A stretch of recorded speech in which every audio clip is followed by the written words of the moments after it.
as someone who grew up here in Connecticut and now spends all of my time while I'm here driving on the roads, riding on the rails, I know just from a psychological perspective how damaging congestion and traffic is. And as we try to figure out how to make this case in Washington and in Hartford as to why we can't accept the status quo, part of my thought was that we've got to move beyond just the data and the numbers. We've got to talk about what it really means to people's lives. And so we went out and said, listen, tell us your stories. Tell us what it means to you to sit on 95 for an extra hour and a half every single day. Tell us what it means to you to not have the certainty on Metro North that other commuters may have. And I will tell you, we have been absolutely overwhelmed by the number of stories and the real passion of those stories. People who regularly miss sports games with their kids, have no ability to help with homework because they routinely get to home after their child has gone to bed. Barbers who have to close down their shop early because there's only one train out of Bridgeport back to where they live in Waterbury in the afternoon, so they lose thousands of dollars in income. People who just feel more stressed out than they were before they had to make that extra half an hour commute to the new job that they got in New York City instead of the one that they used to have in Stamford. And so we've passed along these stories to my colleagues. We've sent them to the Department of Transportation, Anthony Fox, and we wanted today to really connect together all of this anecdotal evidence that we've gotten with some of the potential policy prescriptions.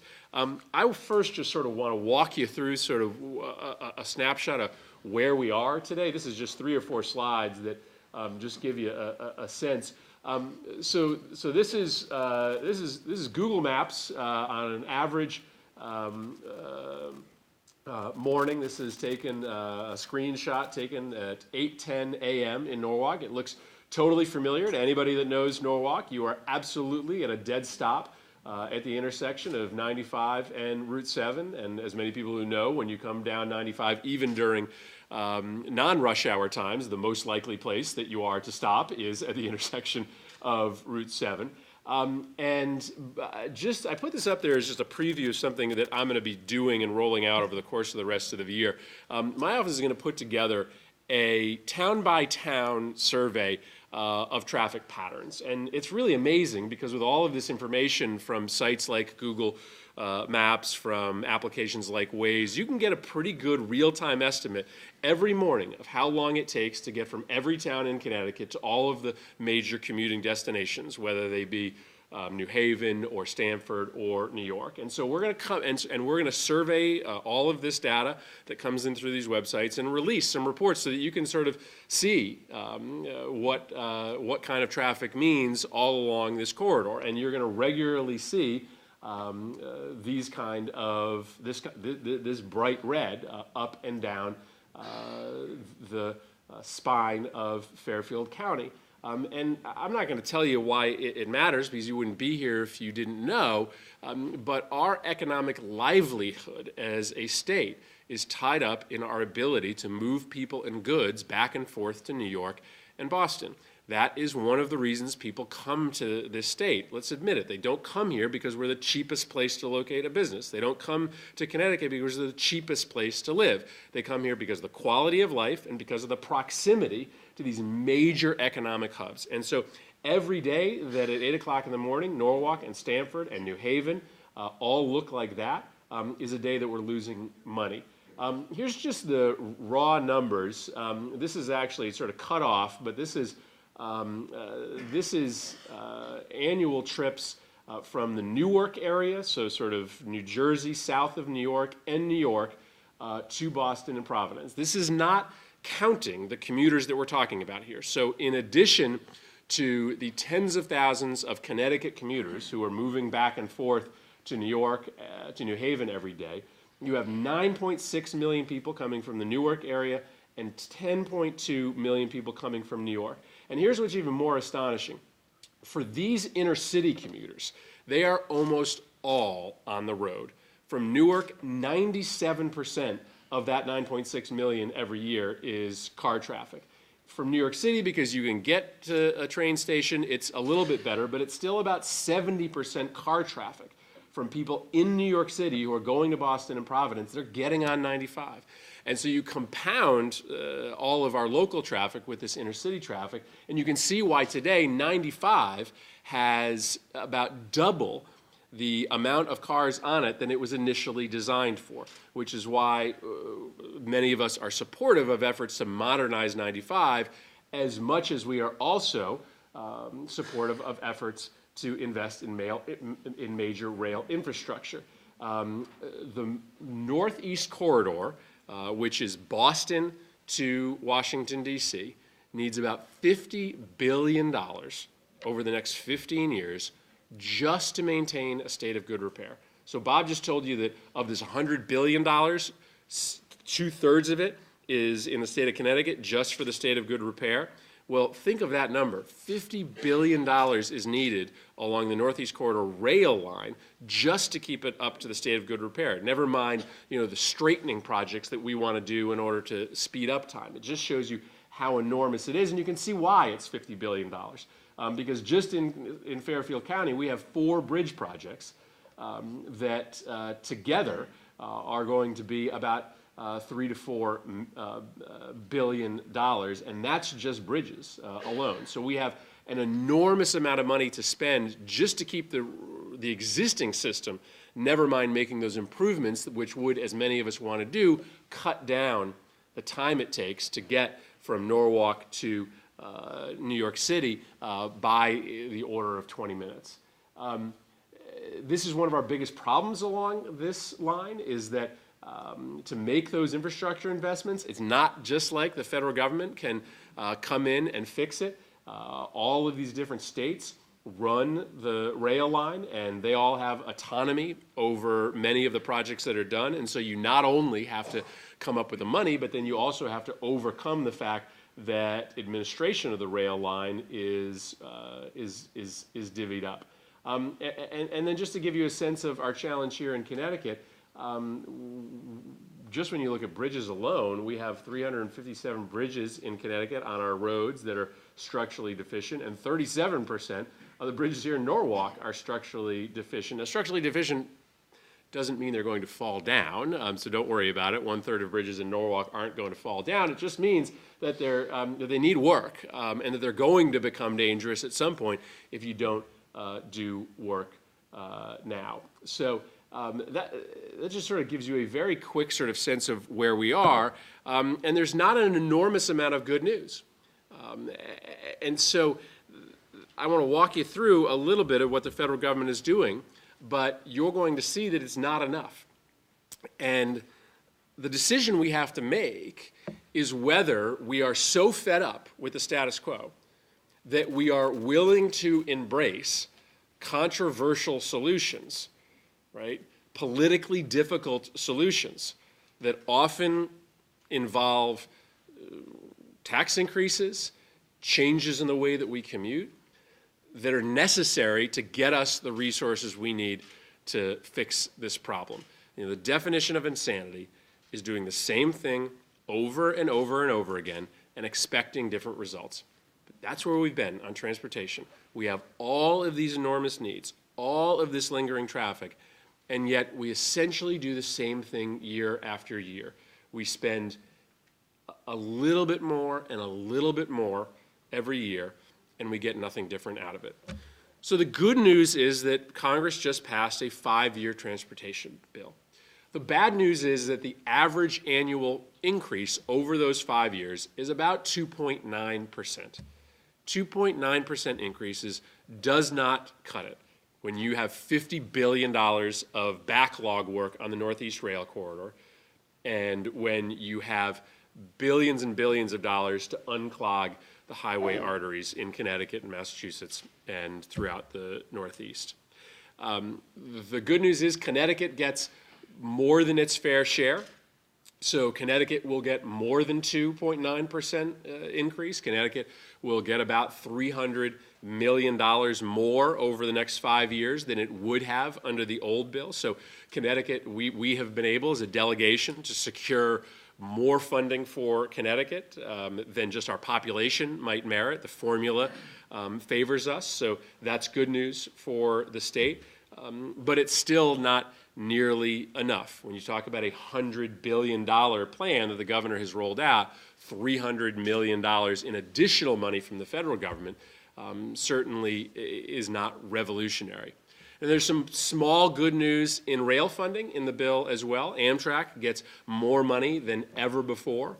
My priority as I'm a member of the Appropriations Committee and the committee there that oversees transportation funding, the Transportation Subcommittee. So my priority there was to get a fund in the federal government specifically for the Northeast Rail Corridor. We've never had that. Amtrak just gets all the money and then they can spend it wherever they want. For the first time, the federal budget this year has a fund for the Northeast Rail Corridor. It's got a tiny amount of money in it. So the money is sort of, in the grand scheme of things, meaningless. The principle is what's important. We finally have an account in the federal government that's set up to fund projects here. Another big win is that traditionally the Acela line is the only piece of rail in the country that makes money. The Acela line actually is profitable. The Northeast Corridor is profitable because of the Acela. In fact, it's so profitable that it makes about $300 million in profit every year. But guess what Amtrak historically does with that money? Amtrak takes that money and uses it to subsidize all of the money-losing operations in other parts.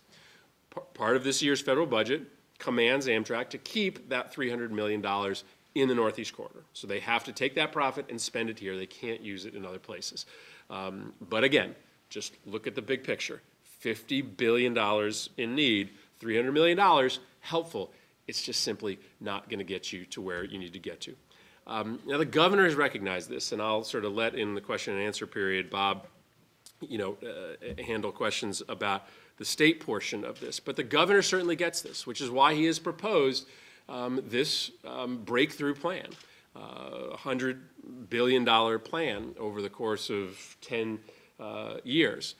Now, currently, there's only about 65 to 70% of the funding that you need to get there. So you've got to come up with another essentially $28 billion or so to get to that final number, which is where the difficult conversation is going to come. How do you come up with that money? Is it increases in the sales tax or the gas tax? Is it congestion pricing? Is it cuts to other services? That's a difficult question. But he's recognized that if you don't make that commitment to dramatically increase funding, then you're not going to solve these problems. Similarly, at the federal government, we have to have that reckoning as well. We have to acknowledge that having not raised the gas tax since 1993, we are perpetually in a state of just doing as much as we did last year. We'll never give more than 3% a year, which doesn't do anything new, right? It just effectively reflects the inflationary increase in the cost of construction projects, unless we accept that you can't run a 2016 highway system on $1993. Remember, the gas tax is not a percentage, so the amount of money we're collecting in the gas tax is the exact same amount of money and declining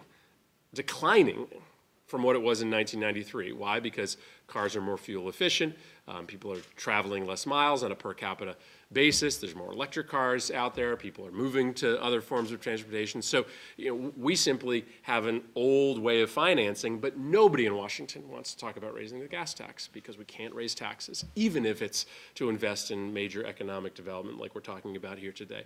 So I say that as a means to just prompt everyone here to understand that none of this is easy.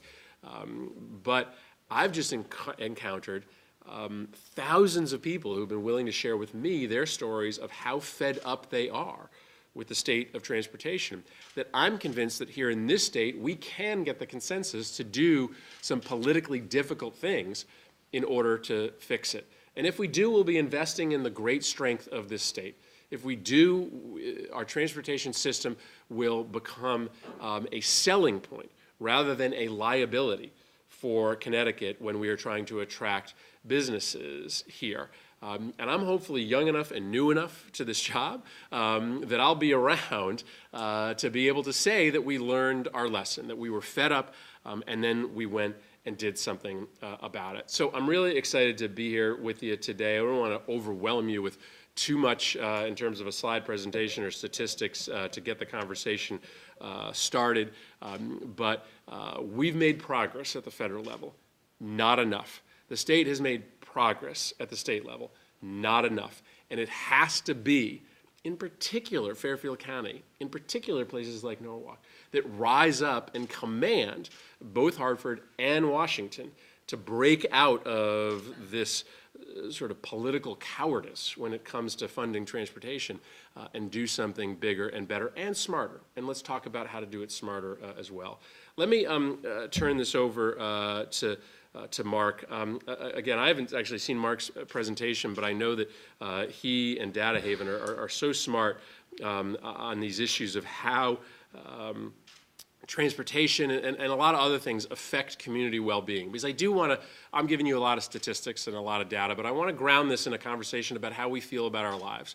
Because really the whole reason that we're involved in government is to make people feel better about their lives, right? Everything that we're doing, whether it's trying to improve our schools, whether it's trying to get people access to better employment, is to try to improve the quality of life, to try to improve the psychological well-being. That's like the actual end result of all of our work, is that people just feel better about their lives. It's not actually, in the end, measured in data. Your sense of whether you've lived a life well lived is not about how much money you made, not about the time of your commute. It's just about how healthy you feel and how good you feel. And so I wanted to sort of bring psychology into this conversation a little bit, because I think in the end that may be what pushes us across the finish line. So this is a big scope, and I get that. We're talking about the psychological impact of traffic. We're talking about specific projects that we have to undertake at the state level and at the federal level. We're talking about how you pay for it, where the money comes from. So there's a lot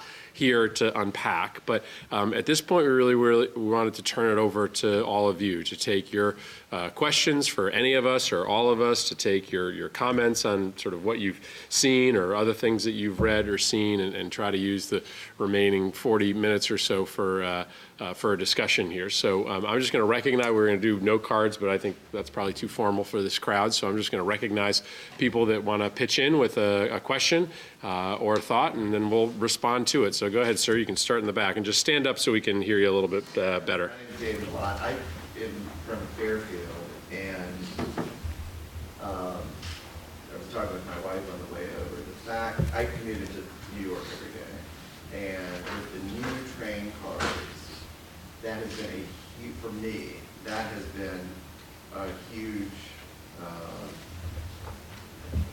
it's a pleasant ride in the city. Yeah. Having said that, the cost of, paying for, my train ticket now I think is $400 a month. So I pay that $400 so that I can have that time, to get into the city. And I just wonder what on either Metro North End or the government, can do to lower that cost, to provide more incentive for more people to take the train, because as everyone who works and lives in New York knows, the MTA is constantly saying, oh, we're out of money, where subway fees are going up, train prices are going up, and I just wonder what is being done to reduce that cost. I appreciate it. I'll stay here, and then you guys can answer questions from there. So I want to make sure that everybody has a chance to respond. A couple things, or one thing in particular.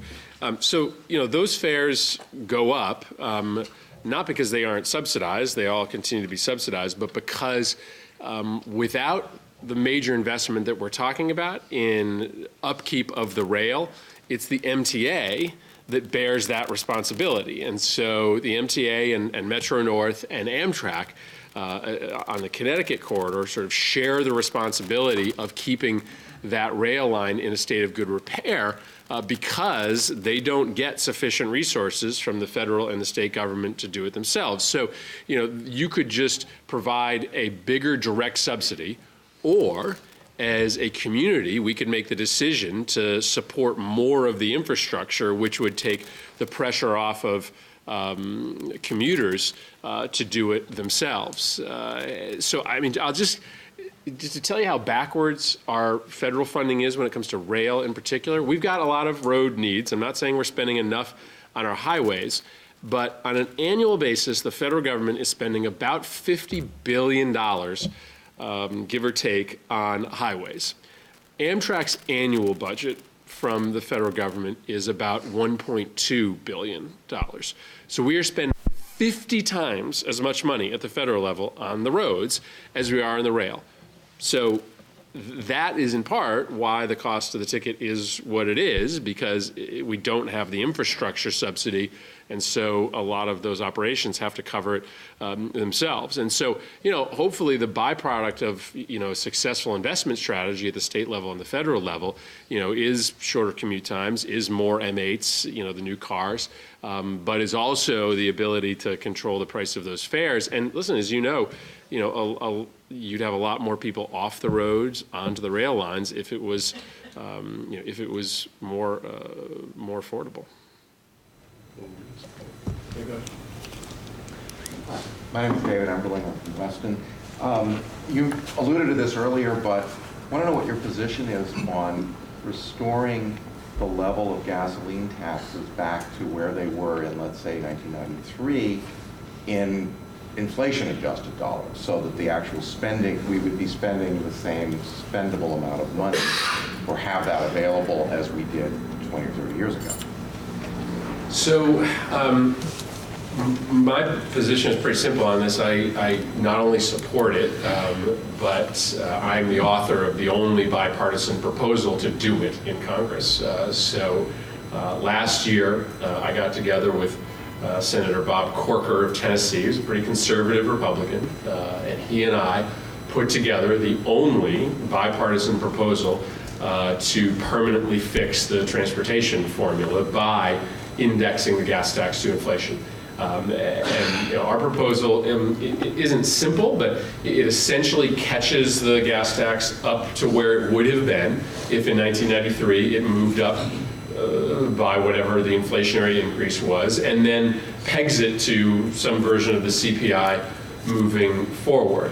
Now, in order to make it a bipartisan proposal and try to recruit support from both sides of the aisle, we attached to it a bunch of extensions of tax cuts for businesses and families, so that in the end the proposal was actually revenue neutral. It was raising as much money in gasoline taxes as it was cutting in business and individual taxes, and that was very important to be able to draw support from both sides of the aisle. Some transportation advocates didn't like that because they didn't like mixing tax reform in other areas in order to win support for an increase in the gas tax, but in reality that's what you have to do. It has, I can't tell you that there have been members of both sides of the aisle flocking to support our proposal.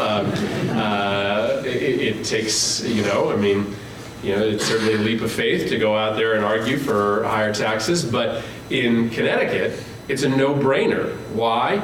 Because since 1950, Connecticut has gotten back 1.6 cents in transportation funds for every cent it sends to the federal government in gas taxes. So again, I sort of said this at the outset, the formula is set up in a way that Connecticut is a consistent net winner on transportation, taxes, and revenue.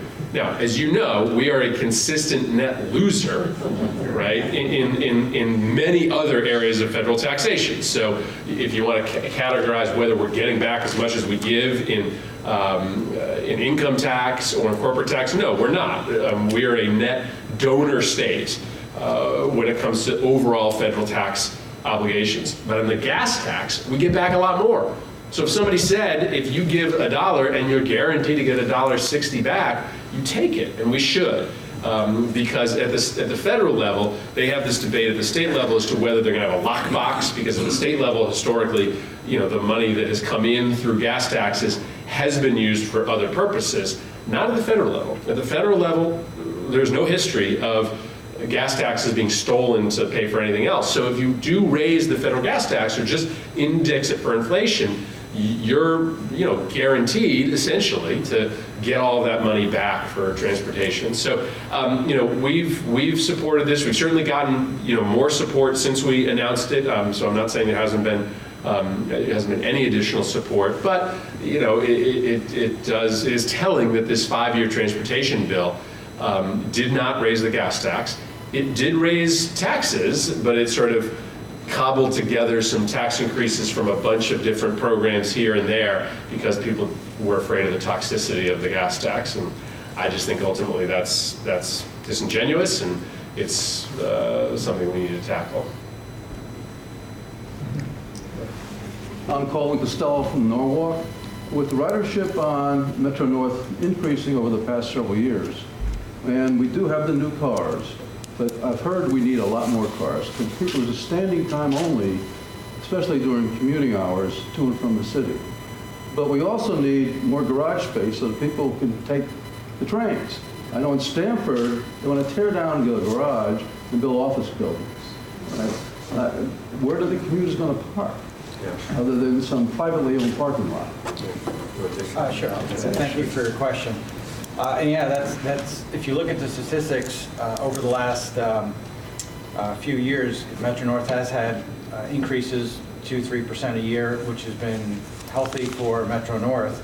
And I think a lot of that is because of the fact that the new rail cars are in and people are having a much better commute. And we're not, I remember, many years ago, I think it was when Governor Rowland was there, we had on Valentine's Day, as a matter of fact, a bunch of legislators from both sides of the aisle came in, and we heard because the rail cars were freezing up, the old, was it the M2s, M6, whatever they were so old, they were older than I were, and I was, and they long should have been put out to pasture. I think in the Let's Go CT initiative, there are obviously purchasing more cars. The interesting thing is that there's more riders from New York City to Connecticut than from Connecticut to New York City in the morning, in the commute, and also intrastate, there are lots of commuters as well. So we have to keep our eye on that and work in that direction so that we understand, and there isn't, as the gentleman said before, a $400 a month ticket, and you don't have a seat. That doesn't make a lot of sense, and that's not a good value for what we're trying to do. So in the Let's Go CT initiative, there is a plan to purchase more cars. And I believe also with part of what we're trying to do on a statewide perspective with transit-oriented development, at least I know, I'll give an example, like down in the Merritt 7 area in Norwalk, there's a plan to do, there's already a plan in place to have a better platform there, a longer platform so that trains can come in. More often have trains to have potentially have a parking garage there as well. One of the biggest sticking points we have on parking probably in Norwalk is in East Norwalk because the land around that is private, though there's some houses that have been purchased by the state. That'll be about 40 spots, I believe, on East Avenue and 4 Point Street. So it's one of those things that we're aware of, and in this plan it addresses some of those things. It just can't happen fast enough, and that's what we're trying to do, is to help try to move this thing along the best that we can. And TOD is very important to that, to make sure that there's the parking available for folks. I'll just make one additional comment, which is I put up that slide about trying to build a modern Northeast corridor when you have to rely on, 8 or so different states along that corridor. Well, Connecticut has the same problem too, in that we're trying to build a modern rail system while still allowing local town autonomy over the land use decisions surrounding those stations. I know that there is no thornier issue in the state of Connecticut, right, than giving up local autonomy and local rule and home control. But let's be honest about what that means for this issue of parking, right? So if you're a city or a town in Connecticut, you don't have the same set of incentives to build parking as the region has writ large, because a lot of the people coming in and using that garage are probably not your residents. Probably a lot of your high-profile residents have those parking passes, right, that they've waited for a long time for. So by building that capacity, you're satisfying demand, but it might not be your town's demand.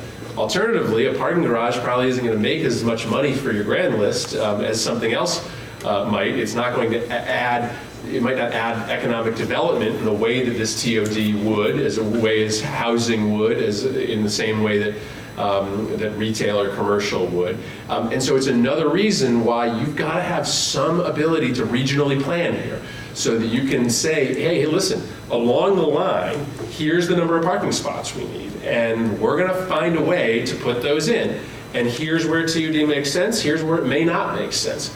But when every town is trying to, just pursue their own priorities, sometimes parking is one of the things that gets left out. So, yeah. On parking, the thing is that yes, we were waiting for TOD and all that, everything, but until that happens, we have no place to park. So Mayor Reiling, I'm asking you, because we lost all of that parking behind St. Thomas Church that is not being replaced. And if we are now going to lose more spaces, which I don't know where those would, if you said we were going to lose more in Fort Point, but No, gaining spaces. Oh, so where can we gather and get more spaces? We lost a lot to the Moda Media building years ago. We've never gotten them back. And I am hearing from commuters constantly about why they can't get parking back there and when are we going to get more parking. Because no matter what, you can't get more commuters unless you have more parking. And we are not seeing an effort by the city of Norwalk to help the East Norwalk commuters. We have plenty of parking lots in South Norwalk. We have a lot of ways to get to it, but South Norwalk doesn't help a lot of people because it's a much longer commute. It's much harder to get to the train station from some of those lots, and it's not necessarily feasible. So we want to know what we can do for East Norwalk. Yeah, we tried very hard to work with the church to try to work out something where we wouldn't lose those spots, but they had other things on their agenda where they're looking to increase their programs during the day, and they just couldn't afford to give us those parking spaces. But we did try to negotiate some agreements. You're right. I get, and the South Norwalk train station, I get, and I don't know if this gentleman here is the one that sends me the emails, but every now and then I get an email, well, I have a permit and I couldn't find a parking place in the South Norwalk garage. I have that before the Parking Authority, before the Department of Public Works. We're trying to find ways that we can increase parking, but as the Senator said, the key is to increase the transit-oriented development where you have people living, they don't need to drive to the parking lots, and then get people living in your urban core so they can find other ways to get to the train station other than driving. It's not an easy fix because, as the Senator also said, it's very, very challenging to build parking garages and parking spaces where perhaps the grand list would grow with something else there. So it is challenging. It has to be done regionally. It has to be a broad analysis of the parking needs coupled with other needs of the community as well. I wish it was an easy fix. It's definitely not, but we are trying. Harry, can I just jump in as well? Just to let you know that we collectively reached out to Moda Media and the owners of that building and said, temporarily, permanently, some, many, all, can you give us something, some parking spots? And the answer was flatly no. Do you know they have a lot right next door that's empty? It's like 30 spots. It's been empty for years. Yeah, that's a good point. I'm glad the Senator brought that up. And I would really love for us to be able to use those because I don't see anybody, even them, parking there, even as I go. The answer I got back was the building is 100% occupied, or they just signed a lease, and they're going to need every single spot that's there. So that's what we heard. The other part I talked about, 4 Point and East Avenue, and some of this gets tied up in the whole Walk Bridge project. Right. But I had reached out to DOT a while ago to begin knocking the houses down and in the building, the bakery, because I think everybody's pretty much out at this point, yes, or it's going to be. But to start that parking lot there helps on a number of levels.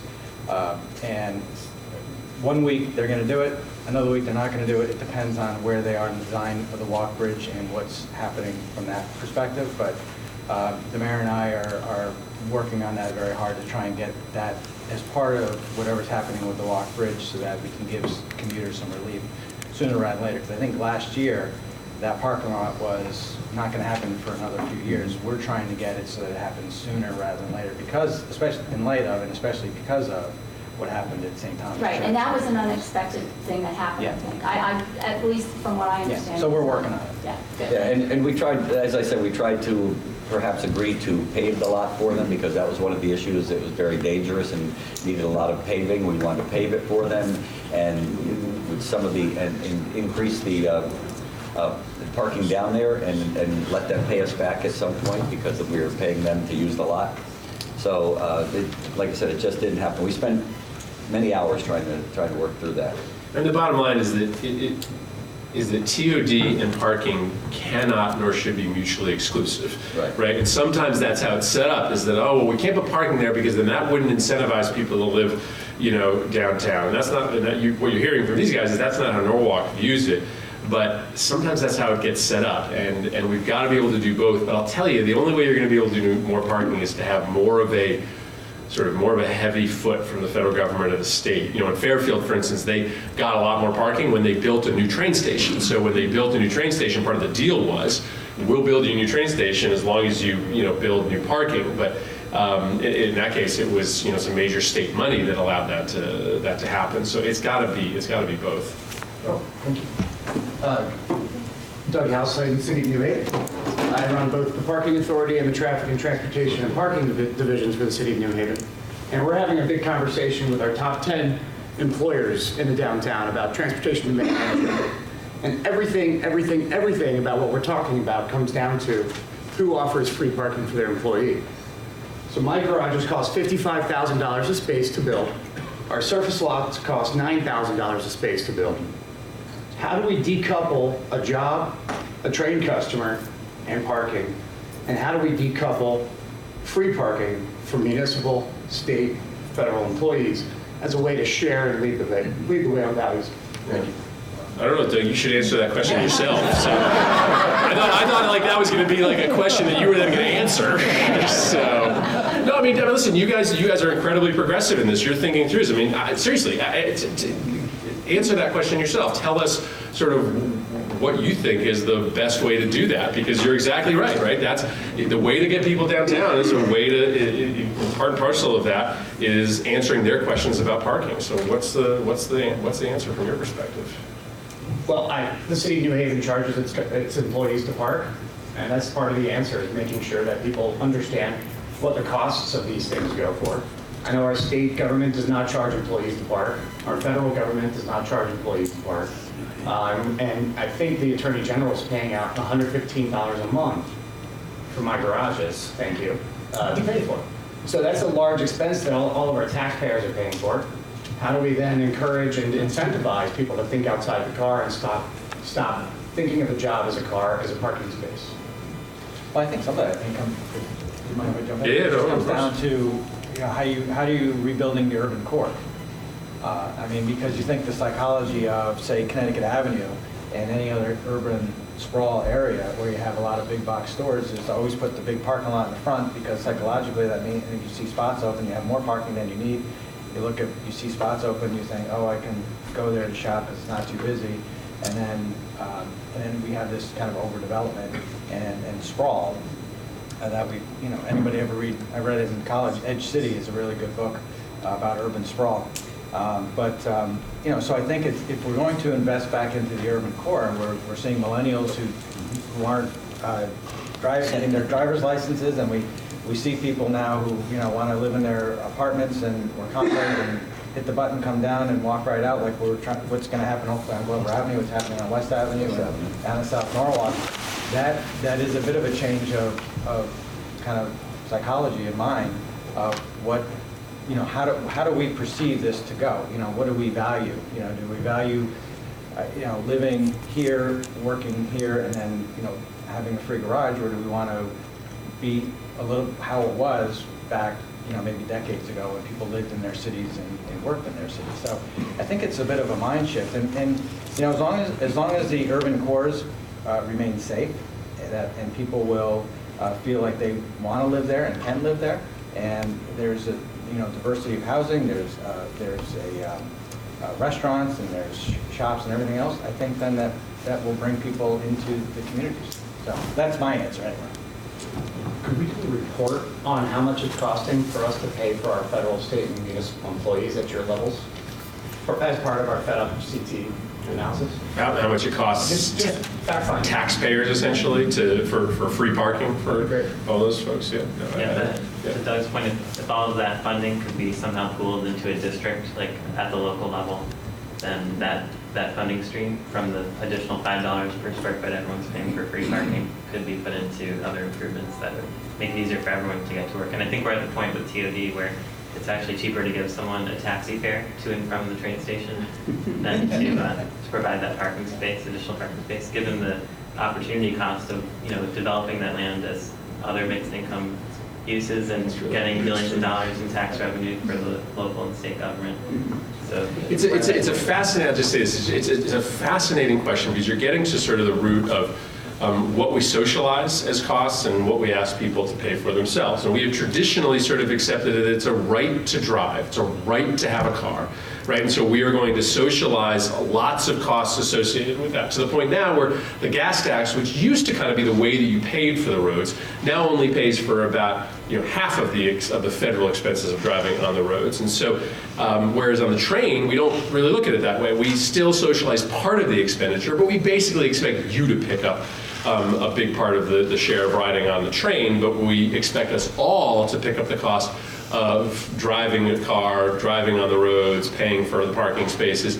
And so, we can get into this question of congestion pricing as well, which is another piece of this conversation about sort of returning the cost of driving back to people who drive as a means to try to change behavior. John? Thanks, Chris. I'm John Hartwell from Westport, and like Terry, I'm on the Commuter Rail Council. I have been on for 6 years.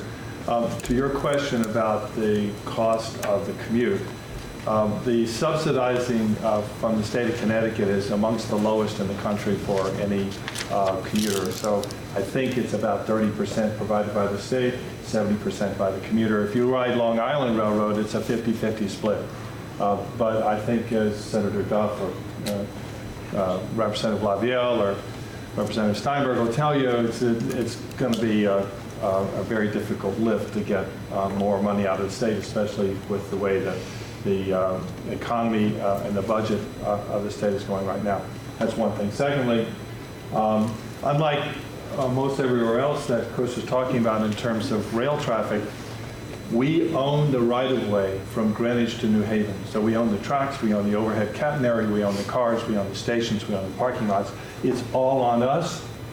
So when we come to a project like the Walk Bridge, we have to go to the federal government, ask them for money. The governor did that 2 years ago, came up with a plan to fund the $465 million at the time.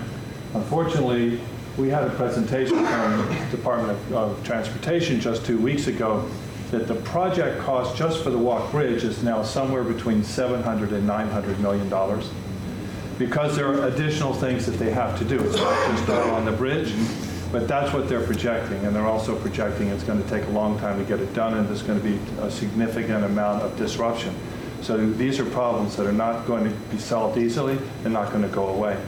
To your question about Stanford Garage, yes, they do want to tear down the old piece of the garage there. It's about 700 spaces. The plan, however, is that as they do that, they're going to increase parking in 2 other garages right there at the site. So the place where they want to... BLT's garage. Sorry? BLT's garage. I don't know. It's actually not BLT's garage. But the point here is that they do have a plan that if they are able to put it into place, will increase the amount of parking at Stanford, not decrease it. And they have promised that they won't tear down the old garage until they have a new place built, which is going to have 1,000 spaces instead of the 700. So these things are really, really difficult, and at the heart of it is money. And we all know what's happening with the budget in Stanford and Hartford right now. So this is a difficult time. Can I ask you a quick question? They just put $1.5 million into repairing that garage that's falling down. I had a very long conversation with the commissioner reason for just that? about that question. why are they putting more money into the garage that they're going to tear down? And when he looked at the economics of it, it actually made sense.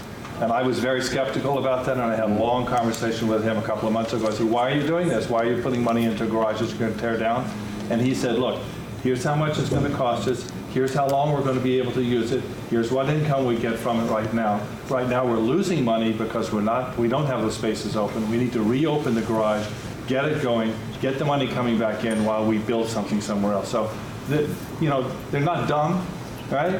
A lot of times it looks like the decisions that are made don't make a lot of sense, but these are really very complex, difficult questions, and so it's going to take us a long time. We all have to pull together on it. Listen, regarding the walk bridge,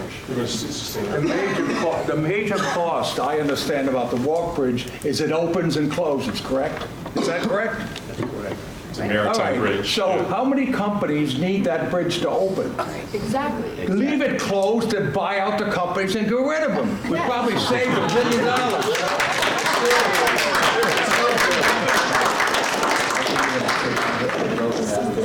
Yeah, really says we need an active Congress to close a navigable waterway, which is yeah. I mean, the difficulty, it's true, right? That is the lion's share of that cost, is that it allows you to navigate that river. If you can't navigate that river because that bridge is closed, you'll never be able to navigate that river. And I'm not close enough to that broader discussion to know the answer. Probably worth thinking about, at least. So go ahead and back. Yeah. Yes, good morning. My name is Vincent Penna. I own property that's adjacent to the drawbridge that the state is taking through eminent domain. I agree with that gentleman who just spoke. I'm 68 years old. I've been in this town all my life. That bridge had problems 50 years ago. Up and down, up and down. It works. The structure of it is perfectly sound. Welded shut. You can get an act of Congress. You can buy out the vines and the people, the O&Gs upstreams that are big, powerful people. You're taking my property, my business. I'm a construction company that employs 50 people. I don't have a place to go. I've looked at a piece of property that's so contaminated, I can't afford it. I have to dissolve my business. It's a third-generation company. I have no place to go. State of Connecticut is putting me out of business. So I don't know what to do. The bridge does not need to be open and closed. In my opinion, I'm not an engineer, but I've talked to many. And I feel that what they're doing is unfair to me and other people, that they're taking our property, which I built a company and I employ 40 to 50 people. I'm an emergency contractor for the state of Connecticut, Aquarian Water, and Eversource. This is my livelihood. My family has been in town all our lives, and I feel it's a shame we're spending this kind of money on this bridge that doesn't need to be done at this time. I have 30 days to get out of my property. I have nowhere to go. If anybody can help me, please come forward. I'd be happy to talk to you one-on-one about your particular situation. I'd be happy to have that conversation. Chris, my name is Robert Hart. First, I want to thank you for being so visible before our last municipal election. Didn't work for me, worked for the other Dems. Your words were inspirational, and you helped us raise money, and it was really great.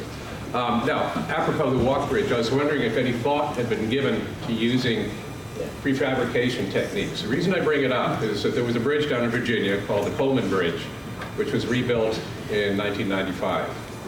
The Coleman Bridge is the largest double swing bridge in the United States.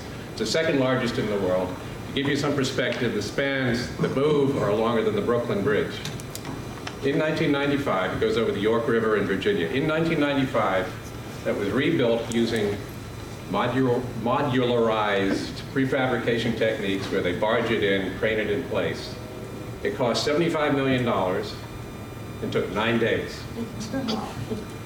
I've got some paperwork. Thanks, sir. Well prepared. Well prepared.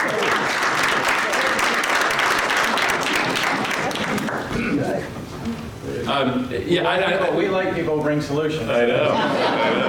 We like solutions. Yeah, listen. I will not claim to know the engineering of the walk bridge, but I will absolutely take a look at this. Listen, we are relearning how to replace a lot of our bridges. What's happening now with the replacement of a major bridge overpass in Stamford and some of our others are going to be light years shorter in time than we used to, in part because I think of some of this technology. Obviously, the walk bridge, for the reasons we've talked about, is a much trickier bridge to rebuild. So some of these technologies may not be available. But I don't know the engineering on the walk bridge, so I'll plead ignorance. We meet on a regular basis, very, very frequently with CONDOT, Connecticut Department of Transportation. Right now, they were supposed to be at, I believe, the 60% design stage. They're still at the 30. I think they've realized that they've taken on a very, very complex and difficult project, and nobody has ever done anything like this before, so they're struggling. And we meet on a, like I said, regular basis. We have briefings, and I have people at the table every substantive meeting that they have to talk about design. I have people at the table making sure they bring back the information to us. Regarding your point, my name is Jennifer Barr Johnson. I'm a representative at the town meeting, representative in Westport, and a former transit director. But I actually, before I answer when you made your statement, I would, being that CONDOT is only 30% ready to do that design, I think on behalf of everybody, I would appeal to have the senator help this gentleman keep his business that much longer. I mean, if we haven't figured a solution that they know that they want what they want to do, then let him keep his business. And if that can be, if you can intercede on that part while that's being worked out, I think that would be a benefit to everybody. But that's not my question. My question has more to do with recognizing that we need to be spending smarter. That's going to be part of the solution. And right now, I am going to be using your statement of the definition of insanity is the repeating the same thing. What we're doing in Southwest Connecticut right now is insane as it relates to transit. In terms of buses, we have Connecticut Transit, we have Norwalk Transit, we have Bridgeport Transit, we have Westport Transit District. In addition, we have a whole bunch of new technology in the state investing in operational studies for our different transit districts, and I do commend Norwalk Transit District. They provide a good service in our community. But they're doing operational studies for Greater Bridgeport Transit, and then they operate the Coastal Link.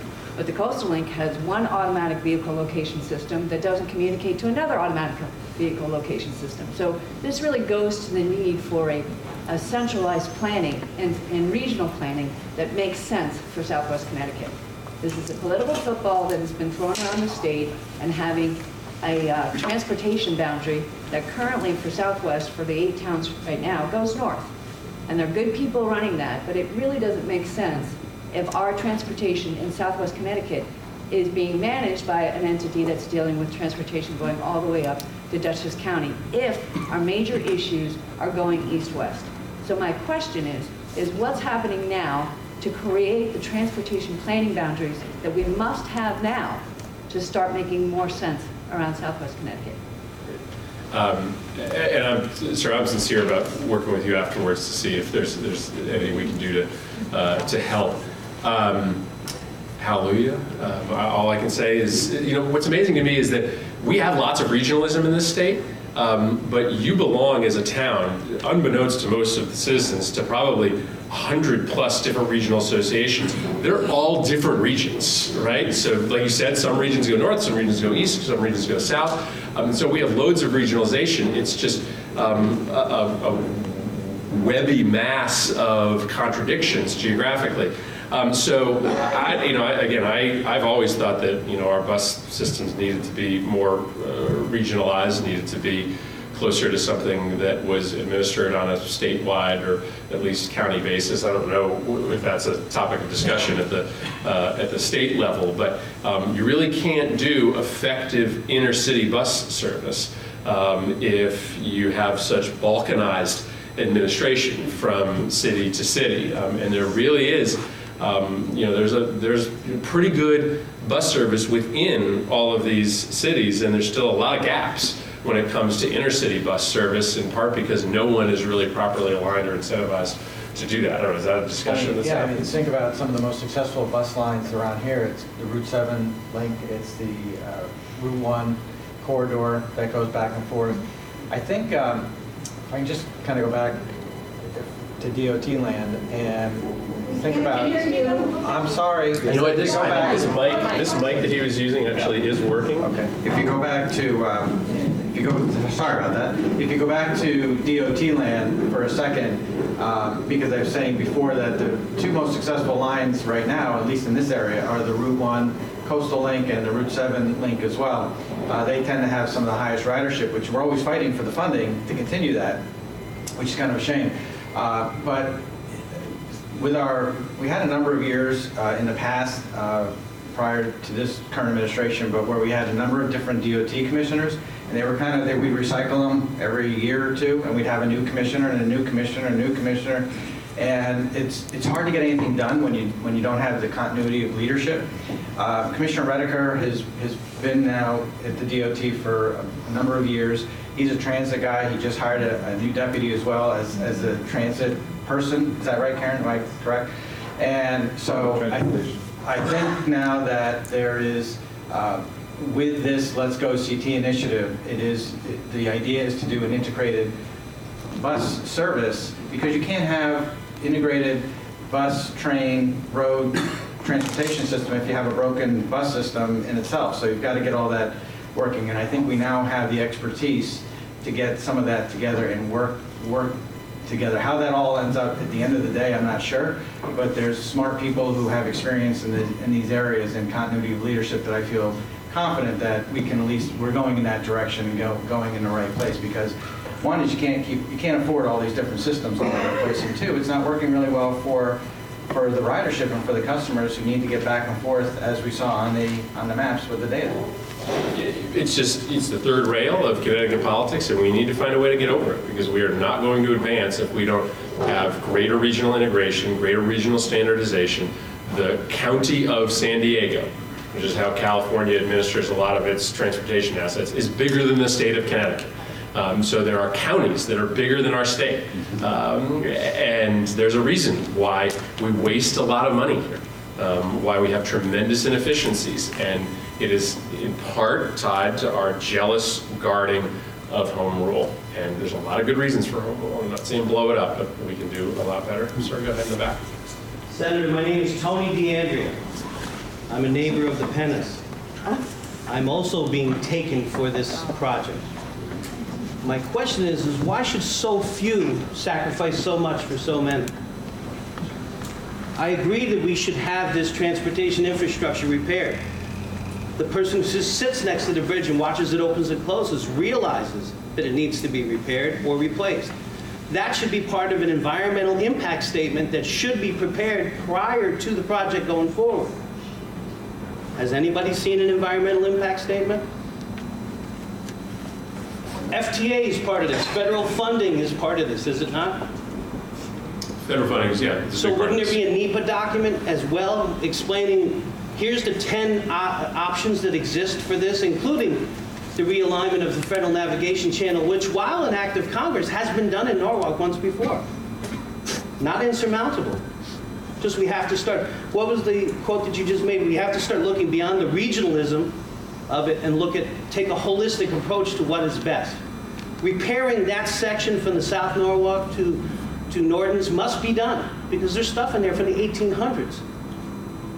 But nobody's asked anybody about why should we be doing this, why should we be doing that.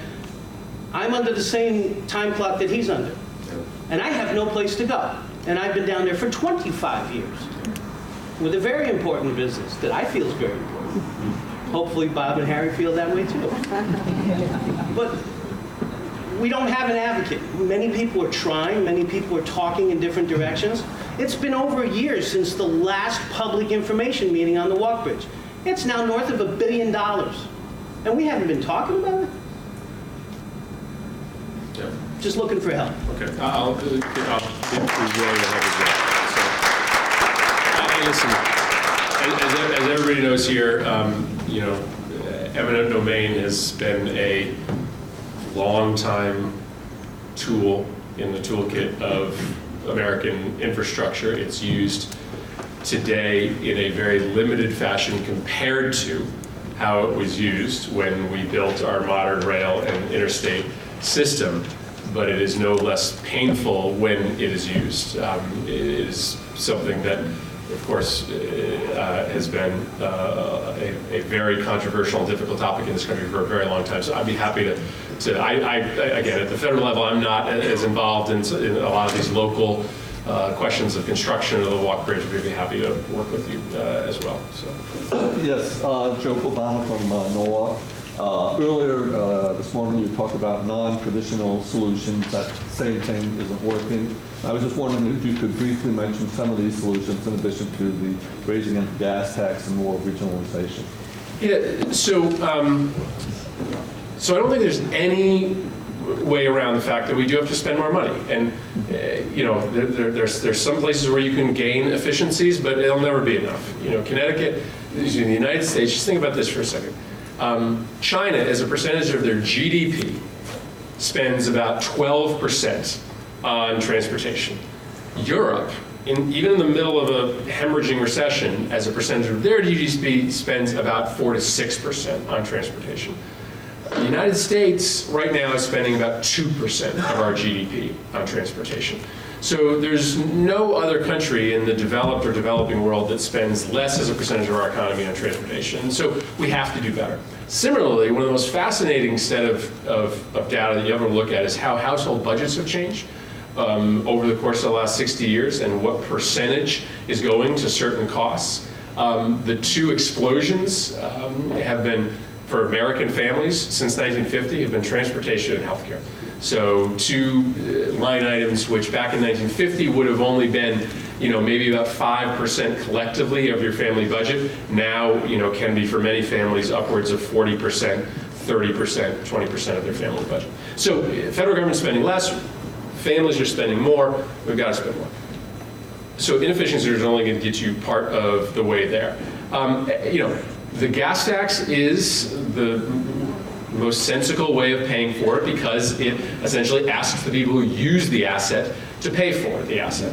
Other ideas that have been floated, for instance, would be using the revenue from corporate tax reform to fund infrastructure investment, because that certainly helps those corporations that are paying in.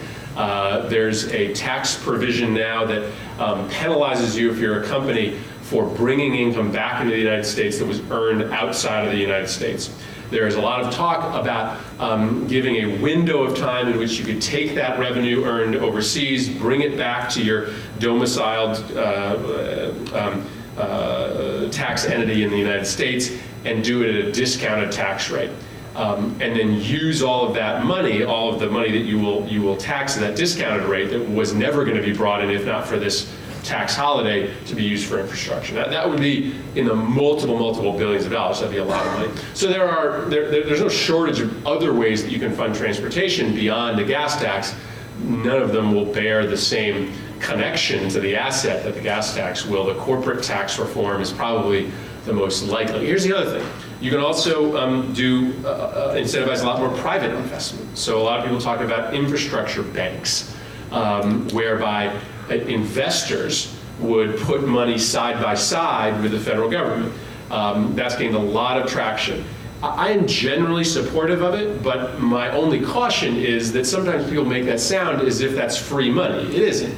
Every investor that's going to want to put money into an infrastructure bank is going to expect, you know, a fairly significant rate of return. And so they will want money back from the government with interest over time, or they will want a tolling system or a revenue system coming off of a rail line to return their investment. And so, you know, purely from a perspective of protecting taxpayer dollars, you'd be better off to just spend it out of the Treasury rather than go out and raise the money privately and have to pay back the return. But admittedly, we probably don't have the appetite to get all of that money from the taxpayers, and so maybe you'd be smarter to ask the private sector to do part of it. So that's another way as well. Have the private sector do more, return to the 1700s, when we had private toll roads operating all over the country. Indiana has done that, for instance. They've sold their highways off to investors, and so investors run their highway system now, and they toll them, and they take the money, and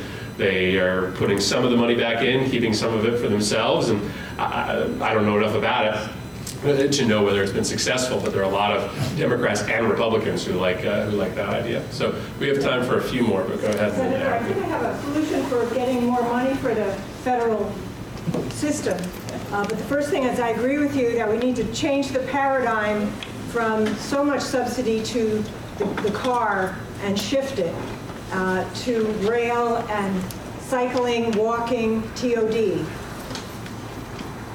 So the thing is, because of all of the backup of car traffic, there is a tremendous impact on health along the corridor, especially since I-95 goes through major urban areas, and a lot of folks, especially environmental justice and low-income folks, live along I-95.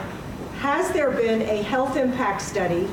And why shouldn't there not be one? Because to do nothing to help our rail system and other modes of transportation is causing a lot of health issues. Asthma rates are shooting up. There needs to be a causation study to help us get more money for the Northeast Corridor. I think in Stamford, Norwalk, Bridgeport, and beyond, New Haven as well, I think that could be a way to tie in additional federal monies. Yeah, let me think about that. And of course, it's a chicken and the egg problem. The highways go where the people are, and the people go where the highways are, and so you're always going to have a lot of people living around transportation assets. But that's frankly another reason to put people on rails instead of on roads. You have a lot lower carbon footprint, a lot less pollution from the rail line. All right, I think we got to wrap up, so I'm going to get out of the last word here. Sure. Senator, I just want to thank you. Normally when we have a statewide leader who's not from Fairfield County, they don't understand the need to focus on rail and mass transit. I just wanted to applaud you for focusing on that. This is a huge problem that's going to cost billions of dollars to address in terms of upgrading our rail system to what it really could be, lowering train times and enabling transit-oriented development. But I just wanted to thank you for the millions of dollars. People probably don't realize in this room how lucky we are as a county to have gotten so many dollars from the federal government to really spur transit-oriented development in Norwalk and Bridgeport, to build a second train station, and to a lot of transit infrastructure at Steel Point and in Stamford. So I just wanted to thank you for all the efforts you have. The state has certainly been focused on this as well, and Governor Malloy deserves credit for really taking this issue on of investment in transportation. This is a tough issue. It does potentially involve eminent domain, which is really controversial. And I just applaud you for taking this on, so thank you. I was been a long time champion of a second train station in Bridgeport. It's kind of ridiculous to think that Bridgeport, Connecticut only has one place to get on and off the train as one of our most important destinations, and another great opportunity for transit-oriented development. Okay, I know there's a lot of other people who want to talk here, but please just this has been an awesome conversation, and if you take anything from this, it should just whet your appetite to continue it. I'm the first member of the Senate from Connecticut to be on the Appropriations Committee in over 30 years, and I went on that committee